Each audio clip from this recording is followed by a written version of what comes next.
Synthaholics, inspired by Michael podcast.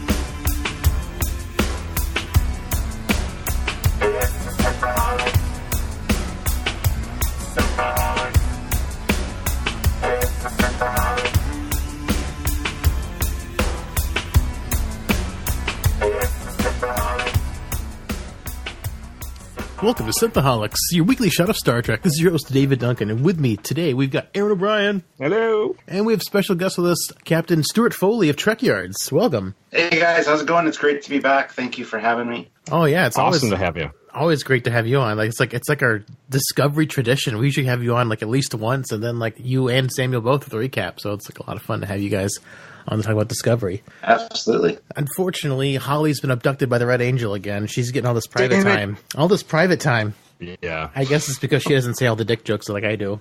Well, she accrued some personal time. Oh. And where she goes on the personal time is her business. Oh, yeah, that's right. Why it's simple, Mr. Tyler. It's personal. Yes. It's personal. That's why I don't tell you about it. Dave, you brought up that last week we missed the beat there where Star Trek Discovery got renewed for Season 3.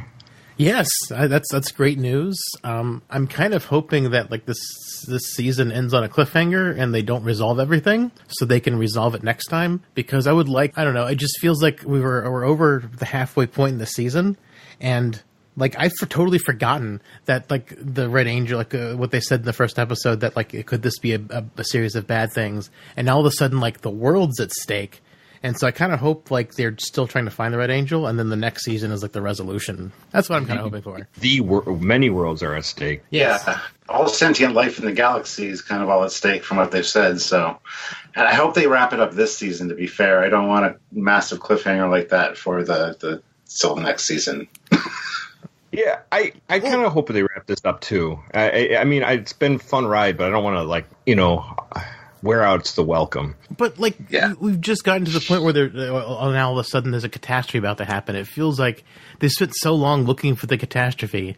It just feels that they're going to wrap up the catastrophe in less time than it took to uncover it. Yeah, that's. I mean, they have been going for a while, and you kind of think they get more clues, but maybe all these clues add up in the end. Maybe. But Stuart, what is your takeaways currently for this second season of Discovery? How have you been feeling about it? As I've said on our live reviews that we're doing, we really think that they're starting to find their legs, especially this last episode, which is entitled If Memory Serves. As I put it, I think Discovery's finally found its legs. And you know what? They're a pretty sexy set of legs. Yeah, I agree. I've been enjoying it quite a bit, and I liked a lot of season 1, but I thought it had problems. But this has been like, I think they're hitting on all cylinders now. Yeah, absolutely. We had a lot of issues with season 1. A lot of people did, and the haters have kind of quieted down a little bit now. Like, you don't see as much hubbub about the episodes anymore. There's still a few that are very vocal, but in general, it's quieted down quite a bit because it's kind of like they've run out of fodder, if you will, because it's getting good. Yeah, there's no doubt about it. But I think the haters either don't watch it or they hate watch it. So, not sure why you do hate watching, but... Well, at least they watch it. I hate people that don't watch something and criticize it when they're uneducated about it. At least they watch it and take the time out of their day to watch it so they can be informed in their ignorance. And be miserable the whole time. Exactly, yeah. Yeah, that's... I think we both, Aaron and I both have been enjoying the season a lot more than season 1, although I do feel like the season 2 is meandering a bit. I mean, it's still better than season 1 for sure, but it's still meandering a little bit too much for my liking. It's not as focused as it could be for being such a short season. I mean, like last season, they're both kind of short. Yeah, I find that this season's a lot more episodic feeling, which is nice, is what I like out of Star Trek, that episodic, everything's wrapped up in a bow for each episode, except for its bookend by this Red Angel and Spock story. And I think they're doing a really fantastic job with that instead of focusing just on that. So I really am enjoying the flow for season 2. Yeah. What do you think of Ethan Peck as Spock? I really like him. He's a better Spock than Quinto. Wow, that's big words there, sir. That's true. What gives you that? I mean, what makes you that takeaway? Quinto, I always found to be kind of a caricature of Spock, kind of like a cartoon version, if you will. And plus, he's always so emotional in those movies. Yes. The Spock we've seen here has been quiet, subdued, and then once he got his mojo back, if you will, he's very stoic and very, I don't know, he's a lot, we haven't seen a lot of him, mind you, but from what I've seen, he's doing way better than I anticipated from just seeing the character.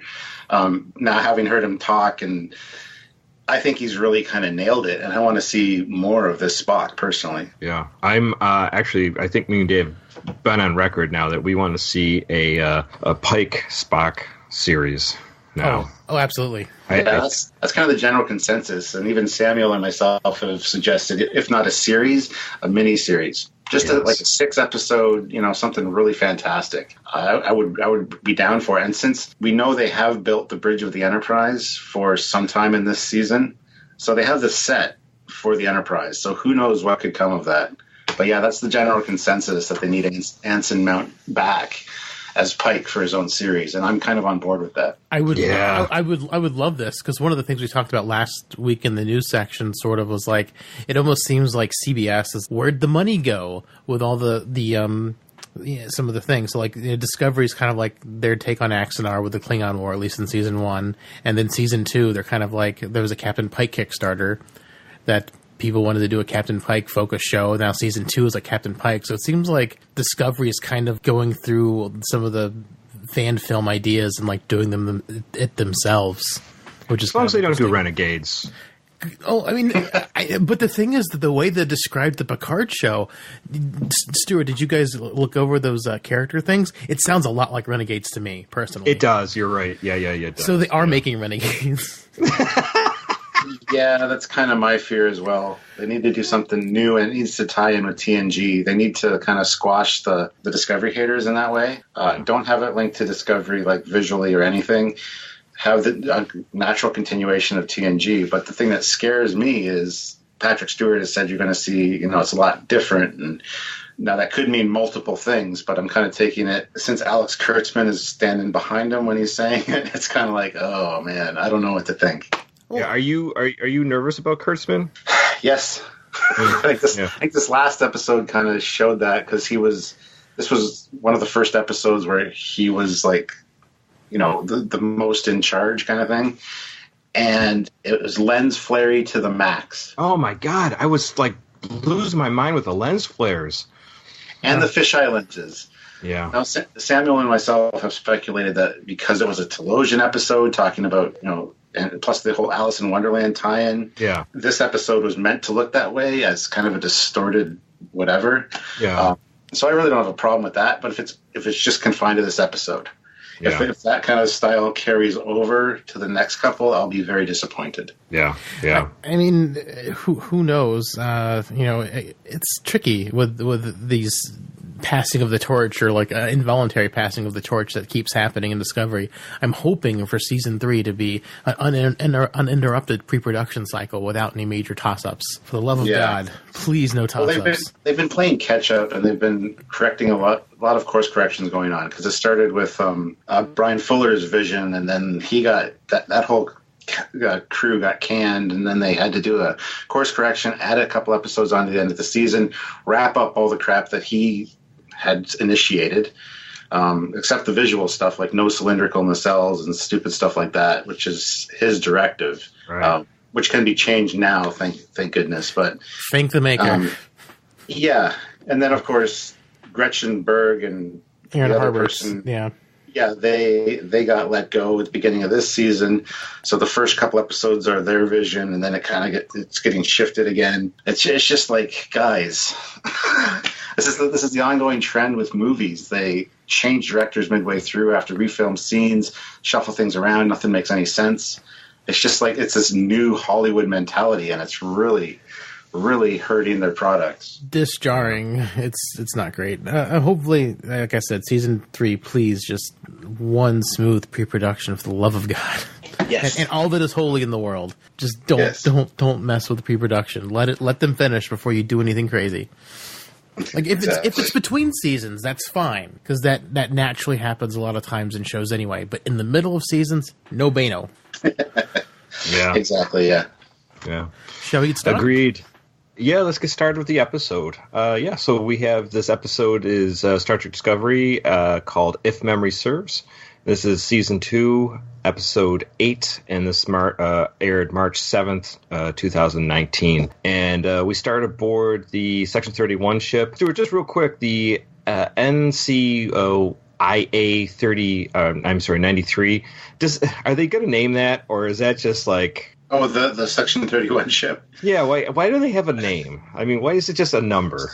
I don't know. You would think it should be a name. It should be more innocuous than a registry number that can be easily looked up, Yeah. Yeah. But I don't know. I think they'll come up with some kind of off-the-cuff name at some point, but yeah.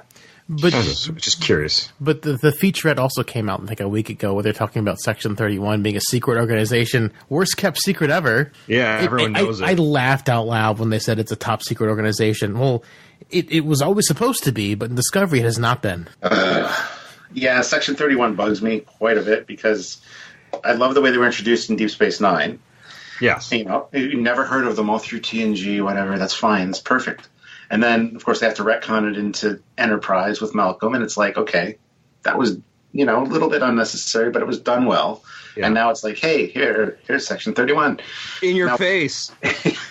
We have some theories about it's going to have to, it was once secret, it's kind of come out into the open now, but because of something that happens with Giorgio or whatever, it's going to have to be officially killed by the Federation, although not officially, if you know what I mean. And it kind of goes back underground.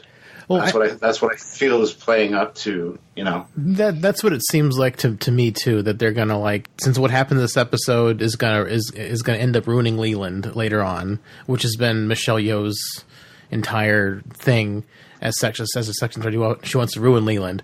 I think him getting ruined is going to cause Section 31 to need to be publicly disavowed, and then the Section 31 series can be like them being true covert ops instead of in-your-face covert ops. Yeah. Right. Yeah, that's what I think too. Just to back up real quickly, we had a great sequence of the cage open up for this, which is really cool. Yeah. Well, it's funny because in Canada here we watch it on the Space Channel, which is network television. Yeah. And they play Star Trek all week. So Mondays is TOS from 3 till 8. Wow. And TNG is Tuesday, and then so on and so forth. Voyager, then DS9, then Enterprise. And so I thought they had made a mistake, and I thought it was like one of the promos that we see all the time for Star Trek on space. Took me about 30 seconds to go, oh, wait a minute. No, they're actually doing this. That's awesome. It was really nice little montage. And I think it helps anybody, because I've had a couple people ask me, because not everyone, they might be Star Trek fans, but they haven't seen The Cage, So that was cool. So that gave a little primer, I suppose. And then, like I said, we start off on the Section 31 ship. We have Leland and Giorgio. And they're talking to Starfleet Command, and basically they're kind of getting Leland's getting spanked a bit because she's wearing her dominatrix outfit. Yeah, well, that's as usual. Yeah, there's just a big dominatrix S&M ship flying through space. It's what you don't see whenever the camera's on. It's like, yeah, so yeah. What are all the other decks of the ship for? Yeah, we don't talk about that, Dave. Safe word. Safe words. So they're pretty pissed, basically, that Burnham and Spock took off. And they basically say Burnham committed another act of mutiny. So there you go. She's in trouble again. Oh, joy. Obviously just bringing up again that Spock's knowledge of the Red Angel and the Red Bursts are very important to them. And they can't track down Burnham because of she's hiding her warp trail, and so they're going to start checking out other spots where they could have basically hid. So that's where we get left there, and then we kind of get I guess it's a bit of a dress down between Giorgio and Leland, that she's obviously she's jockeying to be the the person in charge. She's playing by Mirror Universe rules, I suppose. Yeah, and you got. My question is, what's up with the admirals? I mean, the one admiral's like, no, we want to hear from Captain Giorgio. Like, are the admirals all aware that she is the Emperor, or only a few of them know? I feel like only Cornwell knows. Yeah, that's what I thought. Cornwall, Leland, and then a couple people on Discovery. So they all think that she was Captain Giorgio that was found, and is now retired Captain Giorgio.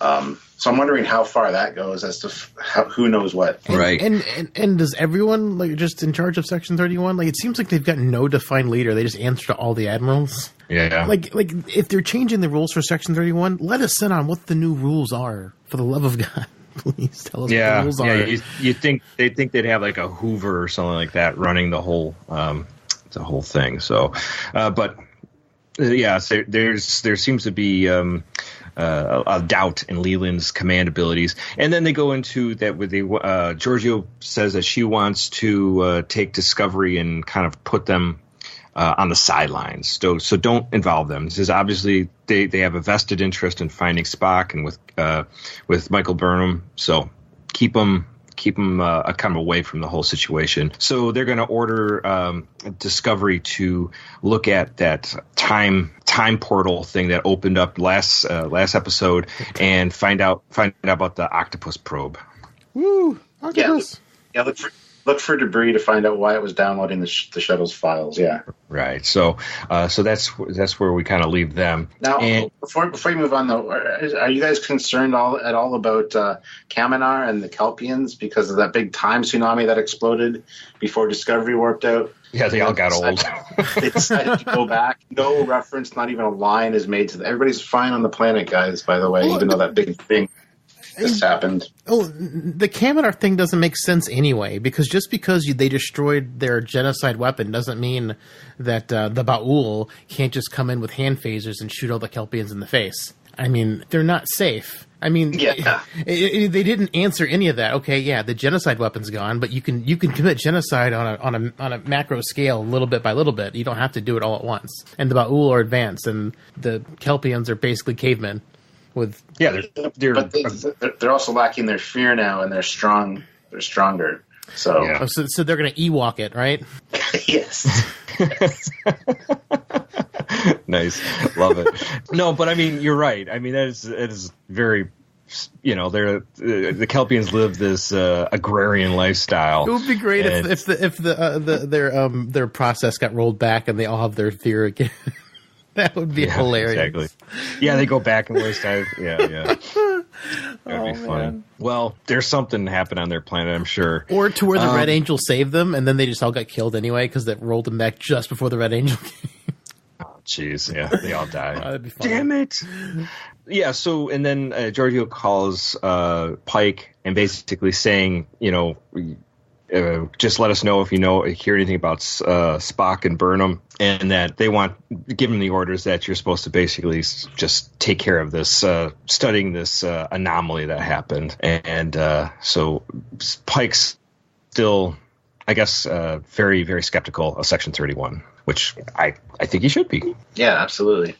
And then back on the shuttle, we see Burnham's flying to Talos IV, and it talks about how it was destroyed by a nuclear war, and the population got their psychic or abilities, and when they arrive there, it looks like a big black hole. And that was such a fun shot. It was, and she's like, we're gonna die, and she had just revitalized Spock, and Spock just starts flying straight into it. So, and there's even a quick little fight between both of them and taking the controls of the shuttle. And once they fly into it, the black hole disappears, and you're at Talos IV. So that was pretty fantastic, the way that illusion shattered. When they hit it, which was great. But does anybody else wonder why the death sentence hasn't been mentioned yet? Yes. Why did they bring up? Yeah. Well, they did finally mention that it was off limit. Yeah, travel was restricted within the Talos Star Group, but no talk of the death sentence. And I think that just goes back to more modern kind of take on things, because in the 60s the death sentence was more of a common thing, I guess. Yeah. I don't think they want to mention it less necessarily, because I thought it was totally stupid and over the top to have a death sentence in the Federation, but right. And it's only for going to this one planet. I mean, like, basically going there is a death sentence anyway. Theoretically, I mean, you're probably going to be enslaved or just kept in a cage. So, like, what's yeah. Just like, hey, if you go there, you're probably not coming back. That's a death sentence in itself. Just, I don't know. It seems, it does seem heavy-handed. Yeah. It would make more sense to have a death sentence to go to the planet the Guardian of Forever is on, personally. That seems more dangerous. Oh, yeah, because you could fuck with time. Yeah. That makes more sense. I agree, Stuart. Yeah. That was a weird thing that they had, but like you said, I think that was a product of the 60s, and it, let's face it, it's like one of those like this so forbidden, you have a death sentence, and it's kind of like, oh, what's going on that planet kind of thing. So yeah. If we from there, after they land on the planet, Stamets is with Culber, and he's trying to make him feel better. And as they're walking through the hallways, they see Tyler walk by, and this is the first time I suppose Culber has seen Tyler on the ship, and Culber definitely has an issue with it. And before he even walks into his quarters with Stamets, he kind of like goes and gives a kind of a stink eye glaring look at Tyler as he goes into the turbo lift. He's wondering if he's got two dicks right now.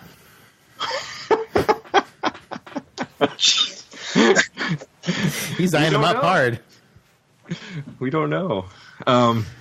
So yeah, it definitely was a moment there, and obviously foreshadowing.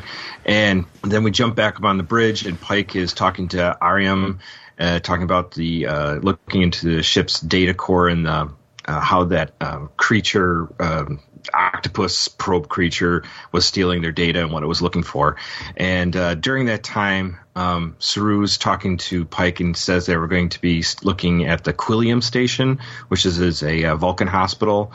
And this is kind of gives Tyler the idea that they are still looking for Burnham and Pike, Burnham and Spock, because even though they've been ordered to, just study what happened there in the Kelpian homeworld. So anyways, back there we have the octopus squid probe. They've only got when they're trying to take all the debris off, they've only found debris from the shuttle, so they haven't found anything from the probe, which is, I would say, pretty unusual. So still a mystery there. Ariam's hiding it.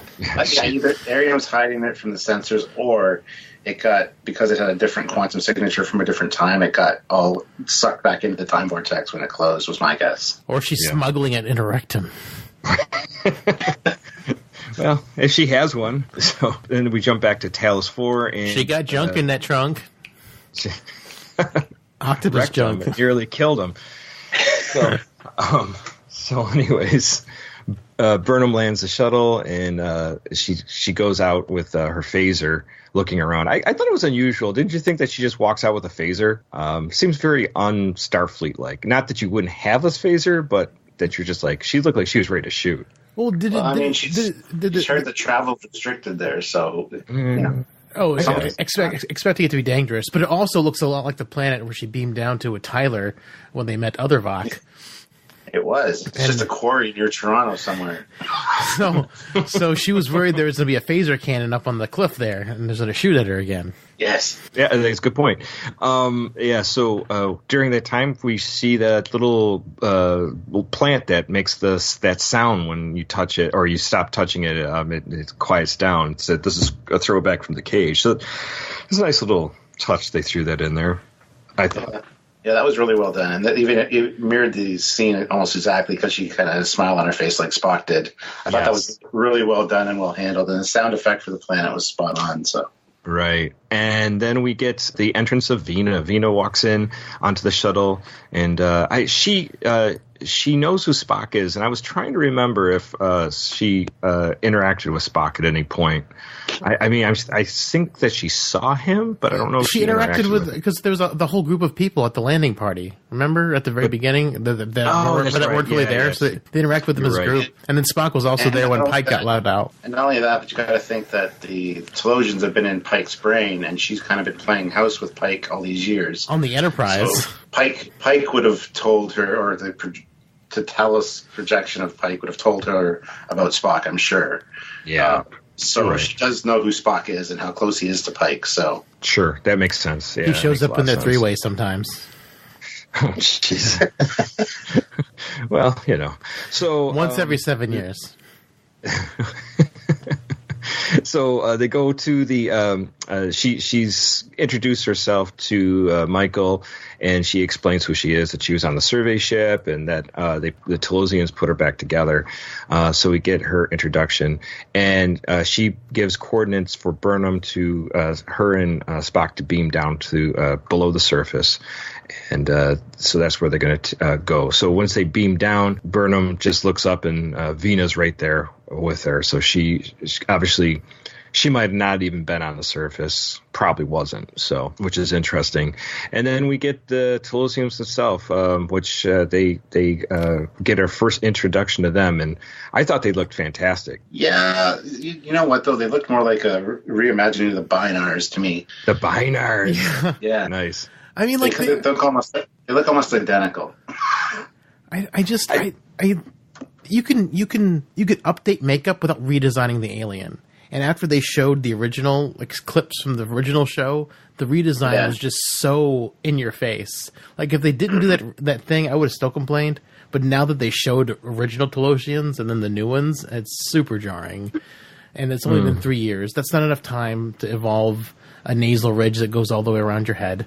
Yeah. I don't know. It's not bad. I mean, I did watch your take on Stuart on Trekyards, the Talosians, and I do feel like I agree with you that they seem more like generic aliens and not like Talosians. And they're Talosians that are 25% different, we can say. Yeah, and I mean, I also I wish they would have cast all women like they did in for them. That way they have the smaller face so that the makeup is even bigger. But even the woman that was standing behind him, her makeup wasn't her makeup was toned down, so her head was smaller. Like it just, like they didn't seem as brainy as they should have been. I don't know. I kind of missed that they didn't turn around and didn't get the little ass in the back of their heads. Well, they're not going to. That nasal ridge is going to censor their ass because it's going to go all the way around the head and cover up that crack. This is a crime, people. This is a crime. Don't redesign things for redesigning them. You can Yes. update the makeup and make it look 10 times better with modern effects and still keep the inherent look. Yeah, and their veins didn't even pulse. They kind of had like a shimmer go through them instead. They rippled a little bit. Yeah. It was like a wave a little bit instead of like a pulse. Yeah, I didn't hate it. I was maybe I was more excited to see him. I mean, I was excited to see him too, but then again, I also knew they were redesigned from the preview last week, so I was like, meh. But I mean, their outfits are really cool, and the medallion was awesome, but just the makeup. Like, why did you change the makeup? You didn't have to do that. Well, from there, they start talking telepathically, and then she asks if they can speak, and she goes, I suppose we can do it the ancient way if you really want to. And they so should have evolved not a mouth, so they wouldn't be able to do it the ancient way. Just talk out of the crack at the back of their head. Yeah, that's flagellants. That would be awesome. So Burnham basically says that we need you to scan him telepathically, and the Talosians say that Spock is not experiencing time linearly. He's seeing it more of the fluid. And so this is, messing up his conventional logic, and it's, destroying his mind, basically. And so she asked if the Talosians can help him, but they said they can do that, but they need a little something in return. And they need to see, basically, their worst memory between each other. Which was just hey, guys, we want to tell the audience. Exactly. It was such a, It was so dumb. Like their payment, like they could have so many things they could have asked her for. I don't know. It's sort of like, yeah, I can. It's like a creepy guy saying, like, yeah, I can help you. He says, but you guys show me a little. the first time you cock tease Spock. Yeah, well, not just that, but it's like, like if some girl, has a car broke down, it's like, I can help you, but show me a little leg or something like that. It's like kind of a creepy thing to do. It's like, why would you ask that? Why don't you just out of the good? But Vina basically says, it's like one of the things they need because they have no. It may be entertainment, but they have nothing else. So this is the only thing that can keep them going, I guess. So they need new experiences. And yes. I mean, sure, but I don't know. And I think it was even more disappointment what it was because it was super cliche. Well, here was the part where I was kind of disappointed is when Vina shows Burnham what she really looks like. I know they were trying to go with what she looked like from the cage, but I think they could have made her look a lot more fucked up. Oh, the thing is, someone I saw online was complaining about that too, and I think, maybe since they interact with more humans, and they had this maybe scanned the Doctor's brain from the Enterprise, maybe they're able to fix her slightly better. Maybe in the interim. Because they know what humans look like now. Before they didn't have a way to put her back together because they didn't know what they're working with. And now they've scanned Pike. They know the internals, all that, whatever. And they could have scanned Pike's doctor too, and he might have plastic surgery knowledge, and they could let's try that. And since they're not perfect at it, maybe she's a little bit better than she was. Yeah, she seemed very similar to how they filmed her. Back in the cage. That's my point. Yeah, it was similar. It was definitely similar, but it wasn't as fucked up as it was for some reason. Right. So then we get. She basically. Michael says, "Yes, you can go through my shitty memory with Spock, but first you got to help Spock first." So, and they agree. And so they start going into the night Burnham had disappeared, and when she's in the ran away from her home, and this is where she gets the Red Angel appears to him that night. So basically, over his bed, or looked like it was right over him. So that was got to be pretty terrifying for a child. Yeah, you'd think. What the fuck? And then next is where he went to a faraway planet, and from there the Red Angel shows up and he tries to mind meld with it, but he wasn't able to do it apparently. And then not only that, we see the suit, but the suit is got almost like a motorcycle helmet kind of thing going on. Plus, you mentioned something about a quantum field that restricted it a bit because of the time travel aspect of the suit. So, but he did detect it was a human. So this is furthering my Michael is the Red Angel idea. Right. So, but he did showed him a vision where these missiles fly off to destroy all these planets. And and then it kind of disappears. And we don't know what that's from. We just knows that he has this idea or a picture from the Red Angel from doing the mind meld that destruction of all these civilizations could happen through an unknown entity. Yeah, and it was Earth, Tellar, Vulcan, and Andoria. Right, all the important planets. Yes, the only ones that matter. Yes, right. Kronos could still be alive. I guess they're not considered sentient. I don't know. No, I guess not. Then we go back to Stamets in his quarters. This kind of felt like a little flat for me because after you had that great scene and then you're like, oh, now we're going back to Stamets and Culber. And we just Stamets is trying to, to give some dinner. And is trying to dinner. Trying to do all this nice stuff. And he's just like, yeah, you never did this for me before. This is nothing of this feels normal. So again, I think we talked about this last episode, Dave, just that, Culber, he may be himself, but he's been changed radically and the experience is not him anymore. So whatever happened is in the mycelium world network, he's radically changed. Yeah, he said his senses and his feelings don't connect with anything. So he can't recognize his favorite food. He doesn't have the same feeling about the relationship. So Right. So interesting. And although, like I said, it kind of fell flat this for me because of the over the top thing that Michael sees, with Spock. But I think this is probably this is an important scene for the two characters. I think we're obviously seeing, for some reason, these two are going to go their separate ways. I mean, they should have just left him dead, honestly. I mean, all the times they cut back to Culber and Ash this season, this episode was just the distraction. It just was like, this is shoehorned in here to hit a check mark. It doesn't feel natural as part of the show. Maybe they'll make it part of the plot later on. Maybe Hugh's the Red Angel because he feels discombobulated or whatever. I mean, he's probably the next strongest candidate for being the Red Angel, but I don't know. It feels forced right now, and it's taken away for me. It's right now. It feels like it's taking away from the story of Discovery to shoehorn this in. It feels like pandering. It doesn't feel like it's enhancing anything, personally. Right. I would agree with that. Yeah. We'll talk about maybe not pandering, but like shoehorning. We have a ready room meeting with Pike and Tyler, and they're kind of like having a small discussion about Section 31 and, just how they work in gray areas and how Pike is convinced that Spock is innocent. And I'm not sure what this really sets up other than that Pike and Tyler kind of are trying to be friends, but I don't know what it really does for the story other than just kind of showing that they're trying to work together. You show me yours, I'll show you mine. Yeah, kind of thing.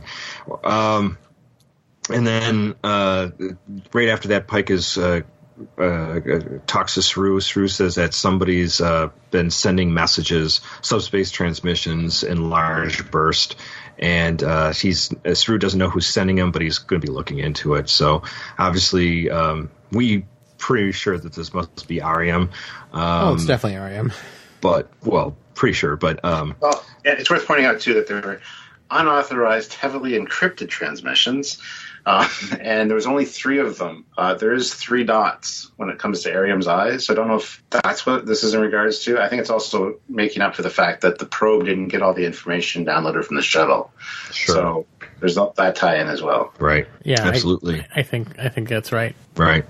And then we jump back to Talos IV, and Burnham had passed out after that experience, and so she wakes up, and they start going into the back memories of everything right there, of how when she ran away from home and how she was chased by the same creature bug on the frozen planet that Spock saved Kirk from in Star Trek 2009. Huh.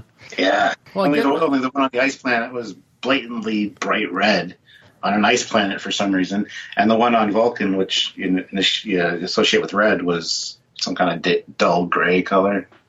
Yeah. True. Also, they showed the moon at night, and Vulcan has no moon unless it's Delta Vega, which is not the moon. It does. Except when it does, which is every other time except for that episode. Yeah. Interesting. Very interesting.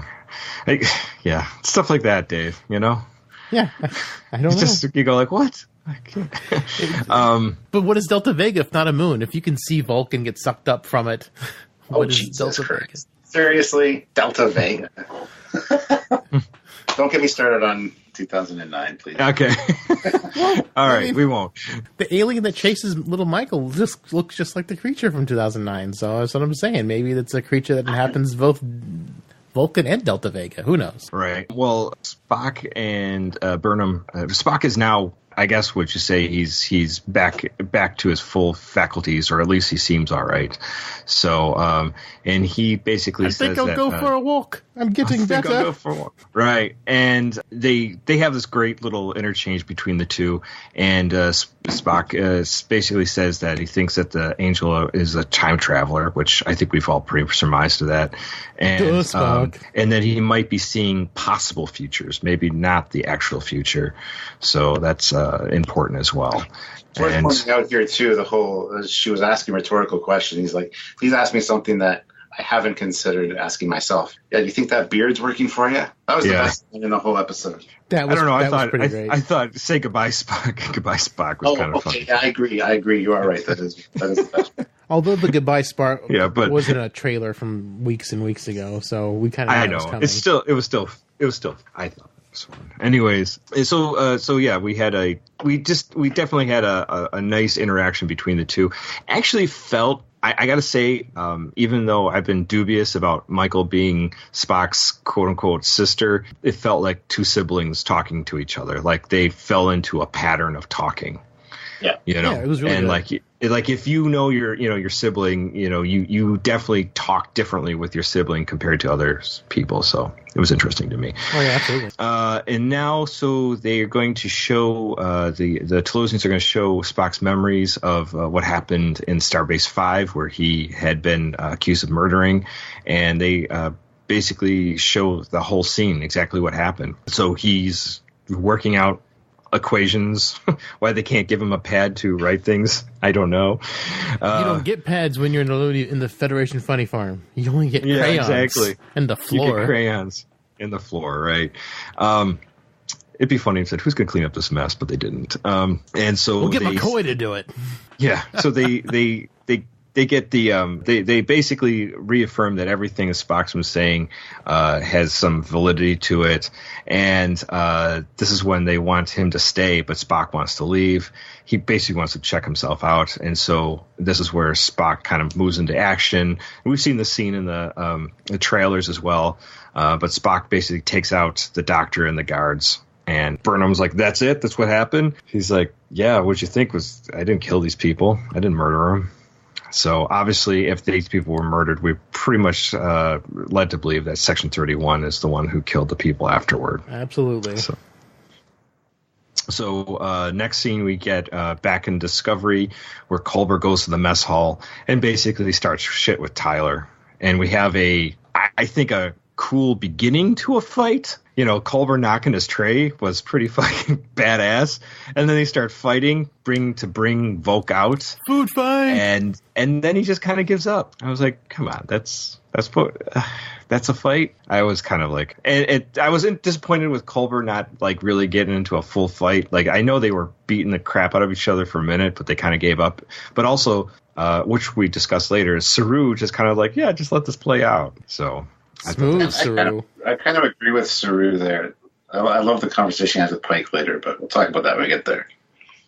Yeah, I thought it was a weird choice, but did you guys feel that the fight kind of was like nobody was left really bloody? It's just they just kind of walked away from each other. That wasn't it was just like a start of a fight. I like how it ended, how they were like, Culber's like, I'm not sure who I am anymore, and Fox Tyler's like, I know how you feel, man. Yeah. Because they have so much in common now because they both have that kind of duality to them. So It's like, are they going to become besties because of this? Like, I know. The parallels are uncanny there. Yeah, but I just kind of felt like it felt like two boxers that have been fighting and they just so tired they start leaning on each other. Yeah. I don't know. This scene didn't do anything for me. It just seemed like a distraction from the important things that are happening all around it. I felt that, but like I said, I thought the scene started out really strong. I was like, oh, this is going to be good. This is what I've been waiting to see, because, I want to see Ash Tyler get his ass kicked. So, anyways, whatever. So, next scene, we get Pike talking to Saru, and he talks about how he allowed the fight. This is another one. Basically, Saru feels that maybe this was, this had to work itself out one way or the other. And, I felt that Pike was like, sort of like, yeah, I guess so. Whatever, man. I was like, what? Well, you got to remember that he's got joint custody of the ship. He's co-captaining with Saru, so he's got to kind of respect his decisions a little bit. But like that's kind of been forgotten, that they're both kind of captains at this point. Yeah. Even though Pike is the captain in charge. But I love how Saru kind of fires back, and the Starfleet manual offers no regulatory guidelines on humans with Klingons grafted to their bones or doctors that come back from the dead. Yeah, right. It's like, snap. I mean, he's not wrong, but I mean, like, it was kind of interesting, Pike, talking about, hey, we do things a peacefully way, because it's basically just reciting Gene Roddenberry's vision for the future, where like, there's no fighting between the crew. It's all outside entities.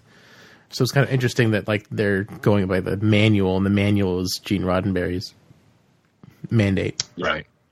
Yeah, we're going to settle our difference. We're not going to settle our differences with violence, but the uniform code of conduct. Yeah. Right. Well, yeah, it's good way to go forward for sure. And then next we get Pike goes to his ready room, and then Pike sees Vina there, and so we had a nice scene between the two. How she's obviously they both missed each other, obviously, and she brings out, I think as we stated before, that she's lived a lifetime with Pike, through the Talosians. So from there. Then the Talosians project themselves with Michael and Spock, and they start going into what actually is happening. And they only have a small window to tell them what's happening, but basically knows that Spock is innocent, and he never murdered anyone. And the reason their Talosians are talking to him so they can't, Section 31 can't follow that communication. And then basically saying that they have to follow the Red Angel's plan or try to work out what's happening, because there's a impending future that could destroy tons, millions of people, and they have to figure it out one way or the other. So, and that they have to go to Talos IV, basically. Come pick us up. Pick up your friends. You're their Uber. You're their Uber driver. And then we jump over to Stamets and Culber again. They're back in the mess hall, and we got those little probes that what's her name had, picking up all the garbage from the fight. The fight. Yeah. The kiddos, so anyway, she called them. The kids, yeah. And they're kind of talking, and basically, this is where Culber basically kind of like says, I think we should do our own thing.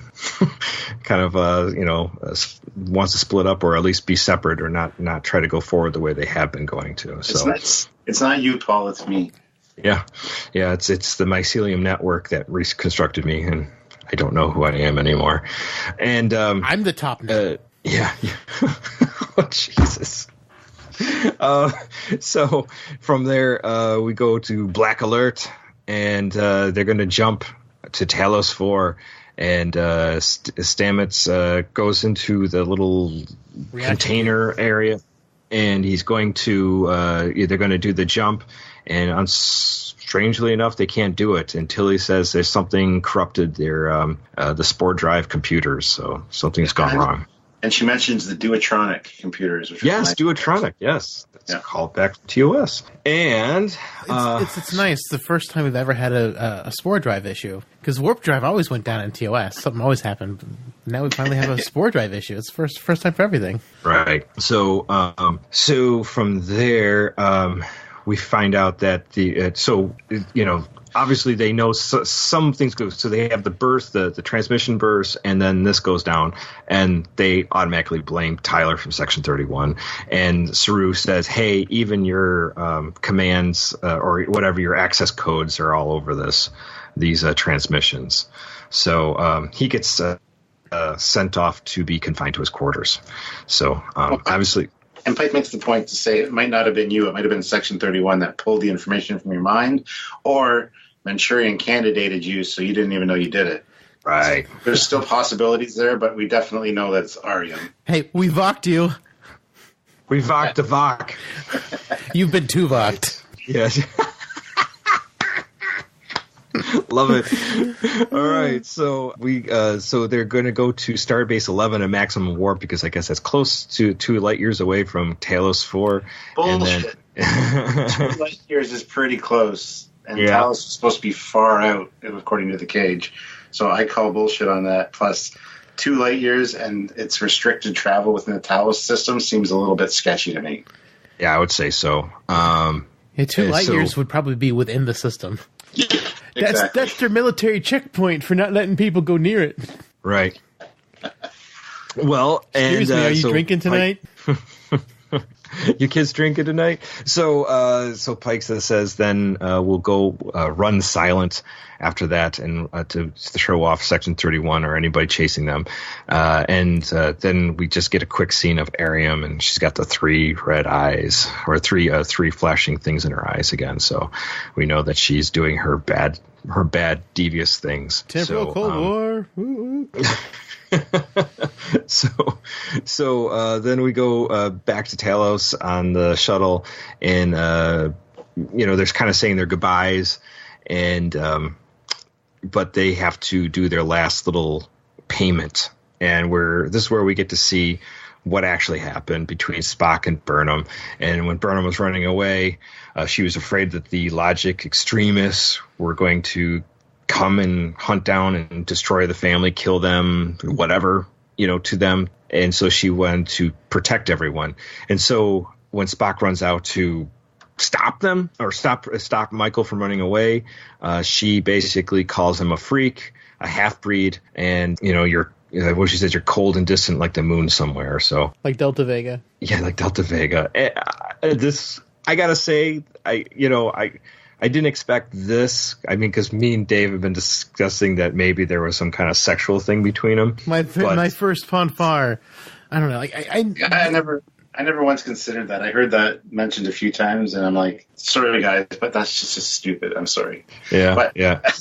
This is exactly how I thought, exactly how it would play out, and sure enough, I wasn't disappointed. But this was so cliche. This is like this thing that happens all the time where like someone just calls someone names. It's so disappointingly cliche. That's why I really wanted the Spock cock tease thing to happen, because that way it's like it's kind of way out there, and it's like, what the fuck, and it's like, it kind of catches you off guard, some people, and this was just too cliche and too dumb. Well, the thing that really bothers me is that she thinks that this would cause a lifelong rift between the two of them. That's you got to realize exactly. You got to realize children. Spock's an intelligent being. He's going to realize, like either then or later in life, that she did that for my own good. She didn't really mean that, Yeah, right. And it doesn't make sense that this rift happened like the month after she moved in. You know what I mean? Like, that's not enough time to create a bond. Like, that's the thing. It seemed like it should have been like when they were both teenagers or something, not when. Yeah, I agree.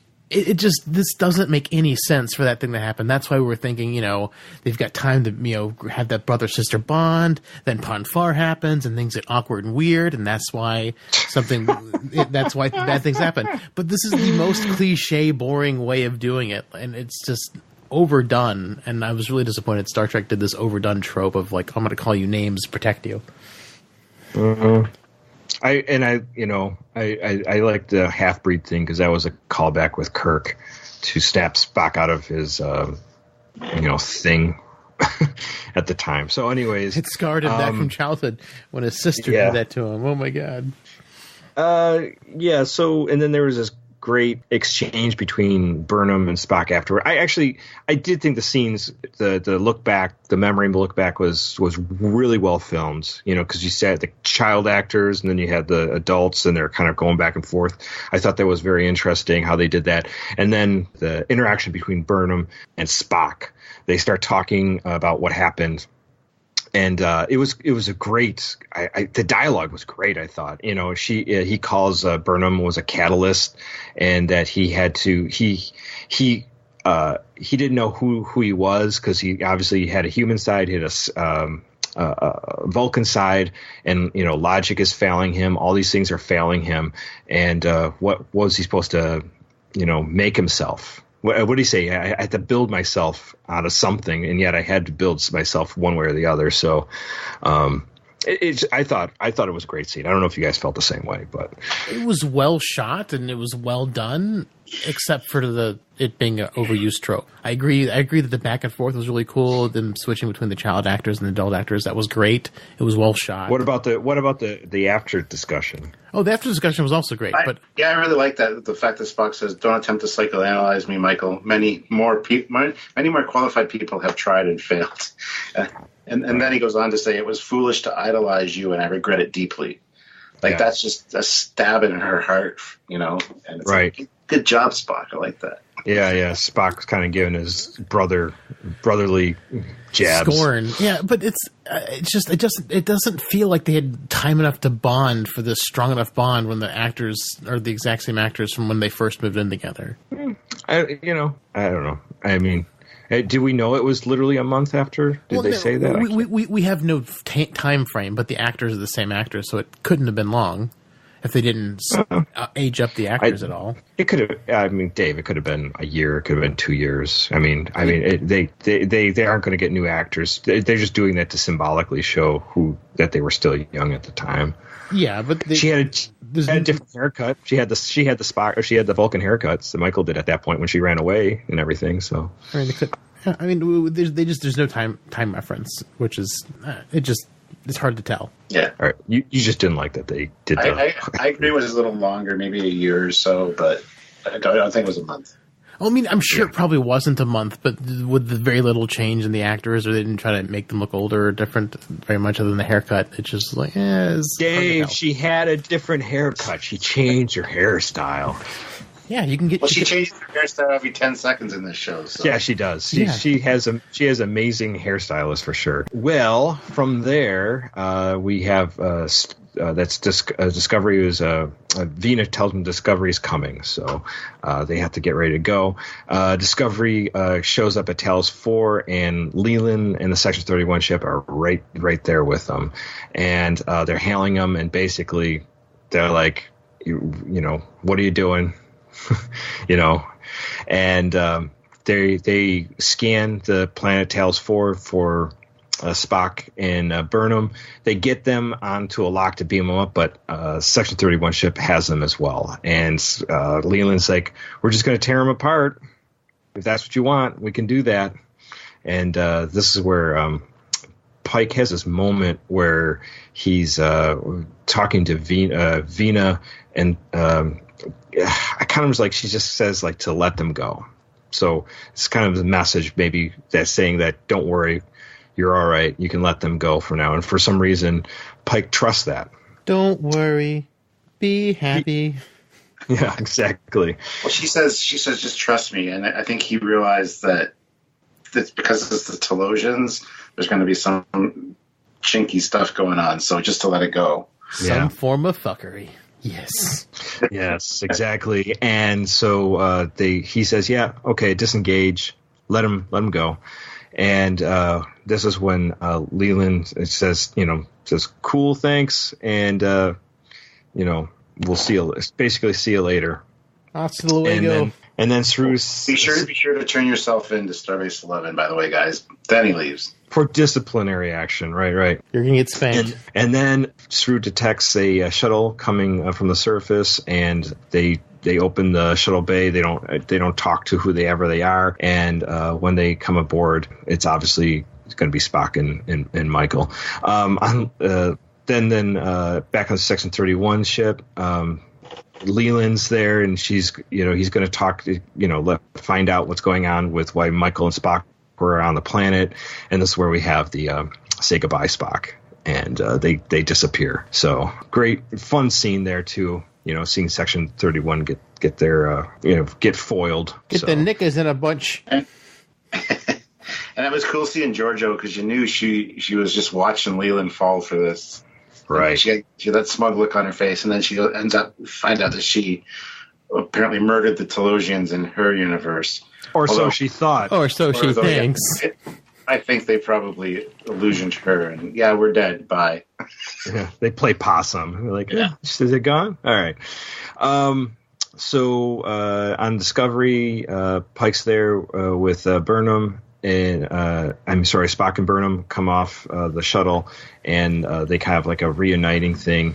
And basically, Spock just says, "Hey, we got to basically save the universe." And we have the little what is it? Spock smiling. Is that a smile I see? So, yes, I believe it is. Yeah, and that's where we end. What do you guys think? Stuart, what did you think of this episode? Well, it's almost where we end, because then it's like, Discovery's going to be the most wanted ship, blah, blah, blah. You guys don't have to follow what's the course heading, sir? So now it's like they're on the run. Yeah, this is Star Trek 3, right? Ship on the run. Yeah, I was going to say, I thought this was a fantastic episode. Probably one of the best episodes of Discovery, hands down. Yeah, I agree. So far. And if they keep this kind of momentum up and this kind of the way they honored canon in this, they're going to hit it out of the park, I think. So overall, it was a fantastic episode. It was great seeing all the old callbacks to Talos IV. The previously on was beautifully done. That really did a lot for mending fences with people that are just satisfied with the show. And I think they have nowhere to go but down really now. They just need to maintain this level and they'll be good. Right. Dave, what about you? Yeah, overall, this is a pretty good episode. Just the minor nitpicks like the makeup and the Culber being like a waste of time. I mean, if Michael's not the Red Angel, I'm pretty sure it's going to be Culber at this point because he's like out of sorts or whatever. So if he becomes the Red Angel, that could sort of kind of make sense. Mm-hmm.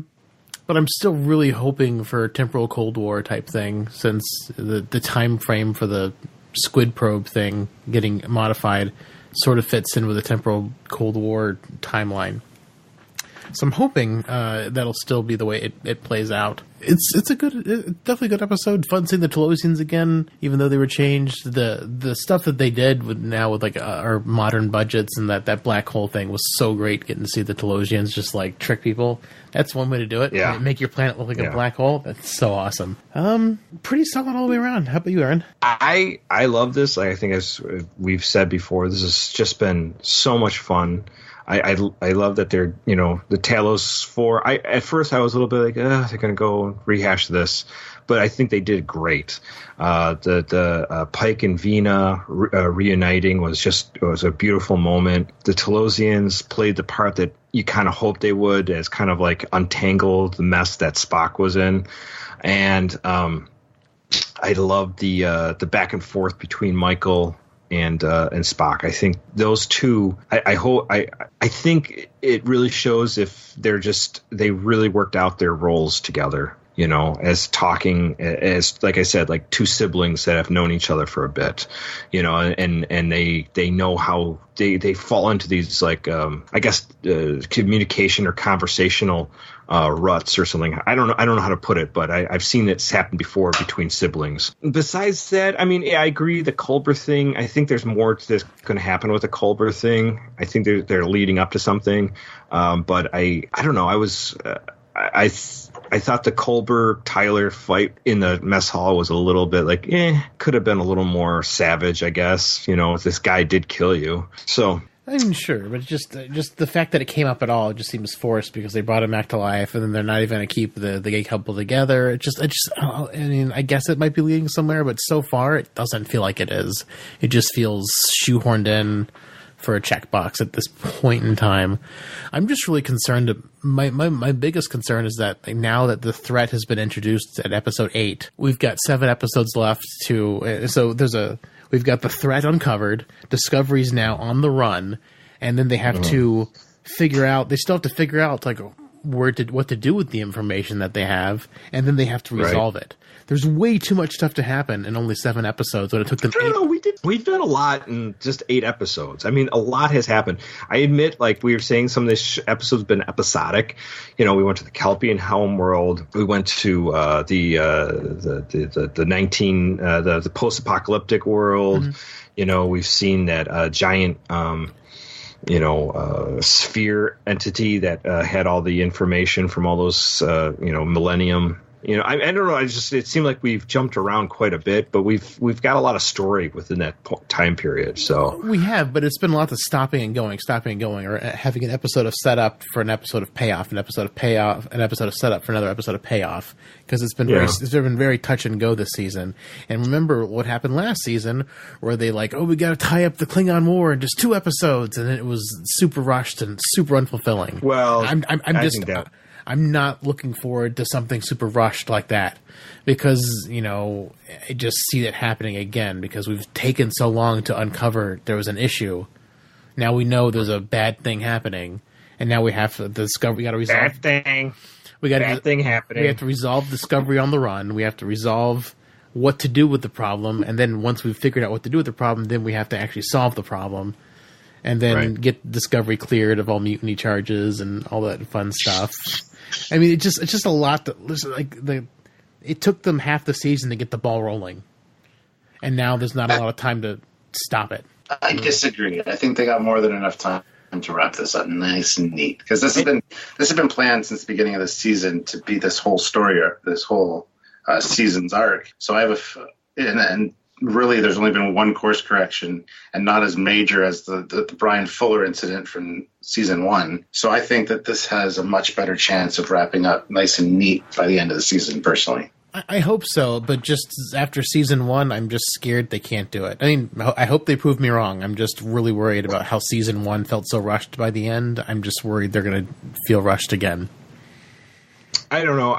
My feeling is more of I think they'll be able to do it. I think the idea, though, like we were saying, just that Discovery on the run, this is going to be a plot, like to make it a little more tense, a little more scary, or not scary, but like, give them less resources. So, I mean, this is going to be interesting to see how they treat Discovery constantly on the run.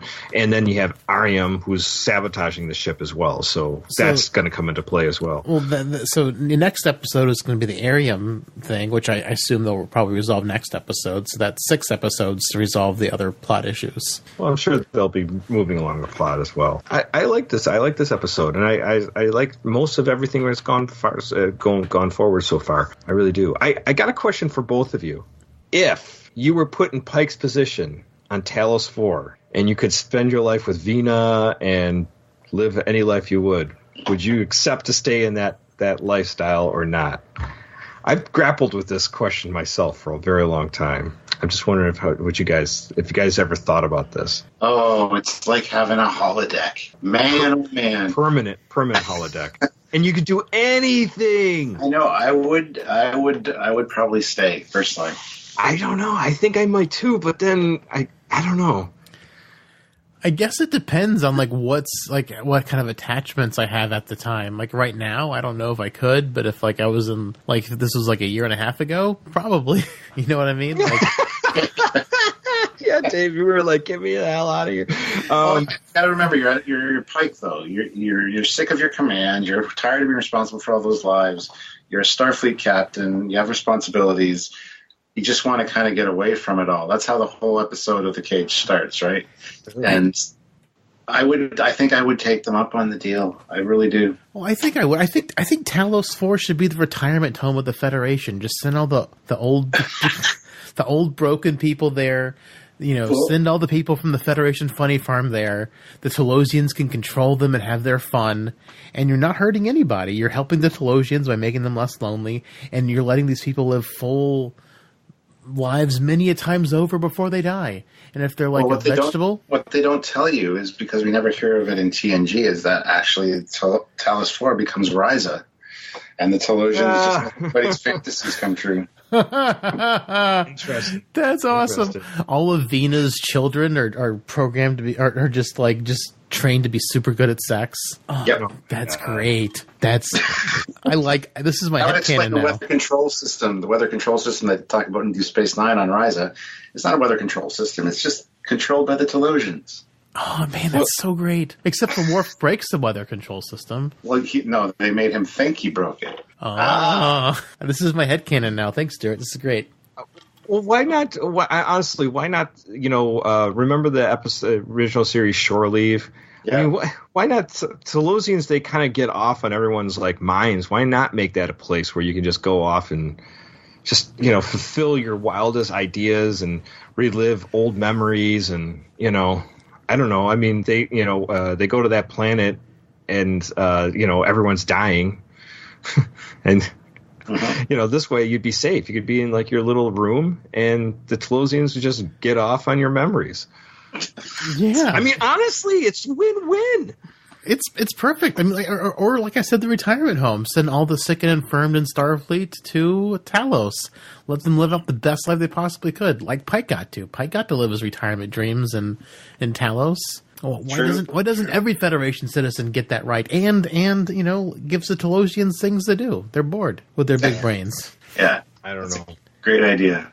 It seems like a it seems like you could definitely profit. Talosians could profit, and everyone could. The thing is that the people who aren't totally infirmed, you could make them think they're having all this fun while their bodies are building all your condos and stuff for all the people when this place turns into Risa, Their bodies can be doing all this hard work, but in their mind, they're like getting laid all the time. It's great. I mean, this is like a win-win situation. You've got like a workforce you can keep entertained all the whole time. It's great.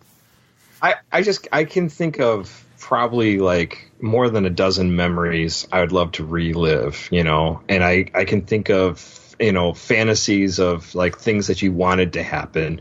You could live. It's like, why wouldn't you? I can understand maybe not want to stay forever, but it does make sense if you could make that as a destination, and like the Talosians could stop living in a basement.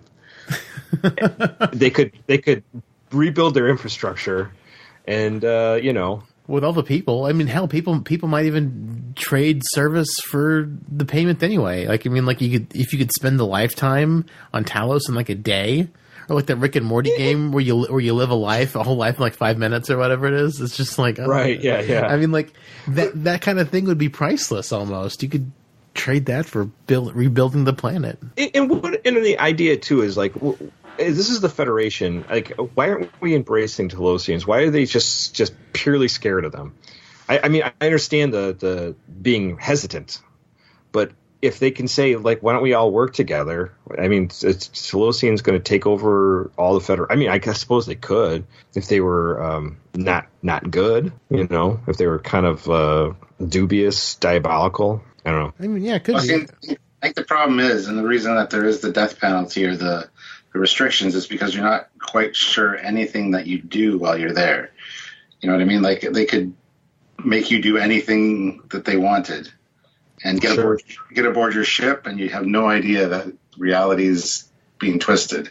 So yeah, no, I mean, there's definitely a danger there, but it just seems weird that you couldn't work something out with them. I don't know. Do we know how many Talosians are still surviving? I don't think that was ever 3. I don't know.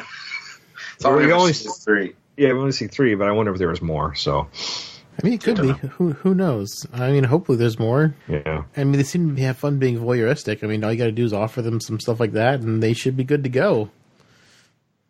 Yeah. Bring in the people. I would think so. Open up the Bring trade. the people. Tear down this wall. Yeah, I mean, you could definitely have some fun. You could definitely have some fun, but whatever. Maybe too much fun. Yeah, that's all I got. Very good. Very good. How about you, Stuart? I got nothing else. Awesome. Well, go ahead and tell everyone where they can find you online if they don't know. Ooh, if you don't know, shame on you. Go to YouTube, look up Trekyards, all one word, and subscribe. We do weekly videos every Saturday as our main ship about, our show about ships or tech or whatever. But we also do live reviews every Friday on the new Discovery while Discovery's on the air. We also do Orville reviews. We usually do a live Tuesday, Wednesday, Friday, and Sunday nights or evenings. So check us out there, or hit us up on Facebook. We've got a great community there. It's a good way to find out about our videos and just kind of learn about ships and tech, because that's kind of our thing. We also have Trekyards, which focuses on ships from other sci-fi franchises, not just Star Trek, on Facebook as well. And we also, of course, have Twitter and Instagram and Discord and all that as well. All the links to those relative things are in the description of all of our videos. So just watch a video and hit subscribe.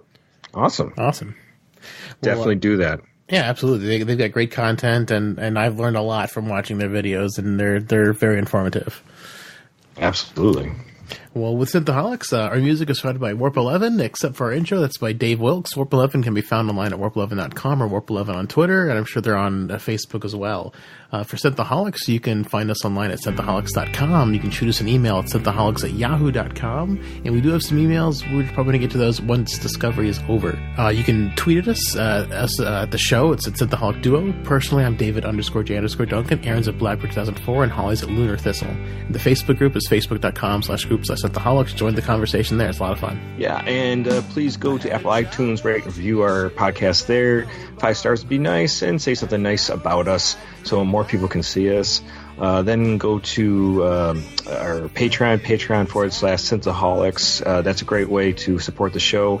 Throw $1 or more to us. That helps keep the content coming and the podcast constantly being recorded. And then lastly, if you can't do those two, we definitely encourage you to word of mouth is a wonderful way. If you can share the episode, if you can tell people, coworkers, your friends, your boyfriends, your girlfriend about Synthaholics, let them know what we do and why we do it. Absolutely. Why do we do it? I think we do it because it's fun and we like to laugh and we enjoy Star Trek and each other's company. So I think those are some of the big reasons we do it. Those are. And to meet great people like Stuart and have them come talk with us and join in the fun. Because the Star Trek community is great for the most part. That is a plus. Yeah. Getting to know guys like Stuart and other people in the Star Trek universe is wonderful. Absolutely. So that's definitely a big reason we do it. So again, thank you, Stuart, for joining us. Well, thank you for having me, guys. Appreciate it. Yeah, awesome. Thank you, sir. Say goodbye, Stuart. Goodbye, Stuart. Goodbye, Stuart. Well, live long and prosper, one and all. Before the night's over, I'll puke in the sink and we'll cry till we laugh. And we'll both shit our pants. You're the best drinking friend I ever had. We did it. Discovery. All right. I thought you were going to end with "Say goodbye, Spock," but no. Say goodbye, Spock. Say goodbye, Spock. Goodbye, Spock. Yeah, that was pretty cool. Very nice. Say goodbye, Stuart. I can just like rejigger this. Bye, Stuart. Bye, Stuart. Goodbye, Stuart. Switch that around in the edit. That'd be great. Nice.